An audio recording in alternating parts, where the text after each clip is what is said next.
자신의 고통을 통해서 왕이신 하나님이 없다고 말하는 백성들 때문에 고통당하는 하나님을 보게 됩니다.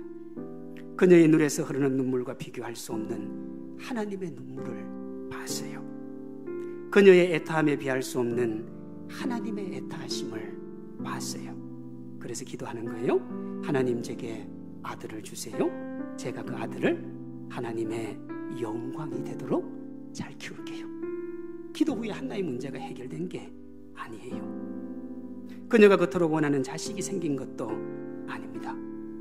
그런데도 한나가 눈물을 멈추고 음식을 먹고 근심이 사라졌어요. 그 중심에 모든 주권이 하나님께 있음을 믿는 전폭적인 신뢰가 있습니다. 삶의 상황이 바뀌지 않아도 모든 역사 주관하시는 하나님 신뢰하고 의지하면 우리의 삶이, 우리의 신앙이, 우리의 현실이 새롭게 되어질 줄로 믿습니다. 그러니 우리에게 필요한 게 뭐냐 그러면 하나님께 온전히 맡기는 거예요. 축복인지 슬픈 현실인지 모르겠지만 오늘 우리가 그 주인공이 될 환경이 조성이 되어 있습니다. 오늘 우리 시대가 한나가 살아가던 시대와 별반 다르지가 않아요. 하나님이 그들의 왕이었음에도 왕이 없다고 하면서 자기 생각에 옳은 대로 행동했던 사사시대와 차이가 거의 없어요. 소망이 없어 보입니다. 출구가 보이지 않아요. 어떻게 해야 되겠습니까? 역설인데요. 그럴수록 더욱더 소망은 하나님 바라보는 하나님의 사람에게 있습니다. 한나와 같은 하나님의 사람이요, 하나님께서 이 땅을 고치시고 치료하기 위해 울게 하시는 하나님의 사람이 필요합니다. 지금 하나님이 그런 하나님의 사람을 찾고 있습니다.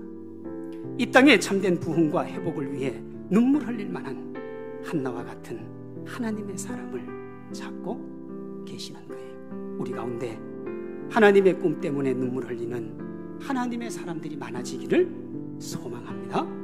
그런 한나나 사무엘과 같은 사람으로 인해서 사사시대가 마감하고 위대한 다윗 왕국이 열렸던 것처럼 이 시대에 참 소망이 그런 믿음의 사람들에게 있다는 사실을 잊어서는 안 되는 거예요. 하나님은 우리 각자가 그런 주인공들이 되기를 원하십니다. 73년 전 죽으면 죽으리라 각오하고 감옥에 들어갔던 여러분 성도들이, 감옥에서 순교하지 못하고 나온 그 사람들이 추록 성도들입니다. 그분들이 세운 거룩한 교회예요. 거룩한 교회예요. 교단에서 해도 된다고 그랬어요. 그건 하나님 앞에 죄가 안 된다고 그랬어요. 그런데 감옥에 들어갔던 성도들은 교단이든 뭐든 다 도드라봐도 하나님이 안 된다고 하는 거예요. 하나님이 안 된다고 하는데 사람이 된다고 해서 따라갈 수는 없는 거 아니에요. 그래서 목숨 걸고 감옥으로 갔어요. 갔는데 거기서 못 죽었어요. 나와서 거룩한 하나님의 교회를 세웠는데 여러분, 그 교회가 성산교회예요. 하나님이 지난 73년 동안 우리 교회를 여기 이렇게 세워온 이유가 있지 않겠습니까? 부족하고 연약한 목사를 여기 이곳에 세워서 우리가 어떻게 하나님의 나라를 위해 나아가야 될지 하나님의 뜻이 있지 않겠습니까?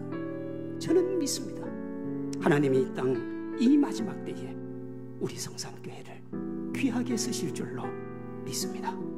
우리 모두가 내면 깊숙한 고통의 눈물과 영광받지 못하는 하나님의 영광 회복하기를 소망하며 하나님 앞에 무릎을 꿇어야죠. 한나의 눈물에 담긴 하나님의 꿈을 우리의 눈물로 채우고 하나님의 기쁨을 위해 헌신하며 달려가는 우리 모두 되기를 주님의 이름으로 축원합니다.